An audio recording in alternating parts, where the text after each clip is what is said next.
بسم اللہ الرحمن الرحیم۔ پاکستانی قوم اپنا 77واں یوم آزادی منانے جا رہی ہے۔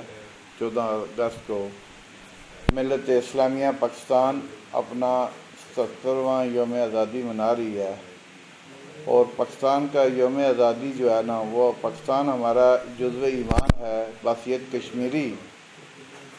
کشمیریوں نے 19 جولائی 1947 کو سری نگر میں قرارداد علاقے پاکستان منظور کر کے پاکستان کے ساتھ اب اپنی وابستگی جو ہے ہمارے اسلاف نے قائم کر لی تھی، اور آزاد کشمیر کا یہ خطہ جو ہمارے اسلاف نے بڑی قربانیوں کے بعد اس کو آزاد کروایا۔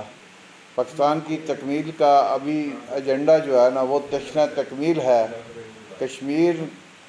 سارے کشمیر نے آزاد ہو کے پاکستان کے ساتھ شامل ہونا ہے۔ انشاءاللہ یہ ہمارا جذبہ ایمان ہے، اور ہم یہ امید کرتے ہیں کہ ریاست جموں و کشمیر کے مسلمانوں کو بھی انشاءاللہ جلد آزادی نصیب ہوگی۔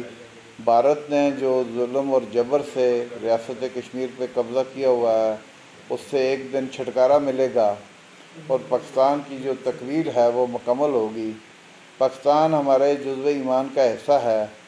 کشمیریوں کی امنگوں کا وہ جو مرکز اور محور پاکستان ہے، اور پاکستان کا مقام دنیا میں اس لیے منفرد ہے کہ ساری اسلامی دنیا میں پاکستان واحد ایٹامک پاور ہے، اسلامی ملک ہے اور واحد ایٹامک پاور ہے، اور انشاءاللہ پاکستانی قوم دنیا میں انشاءاللہ جو اب بھی ایک مقام ہے، اس سے بہتر اور مقام پہ جائے گی۔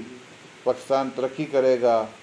ہم بھی ہماری بھی امیدیں اور جو ہے وہ پاکستان سے ہی ہیں ہماری ساری، تو ہم اللہ سے یہ دعا کرتے ہیں کہ اللہ پاکستان کو دن دگنی اور رات چگنی ترقی دے، پاکستان امن کا آشتی کا گہوارہ ہو، اور پاکستان کا جو دنیا میں مقام ہے اللہ پاک اس کو مزید بلند کرے۔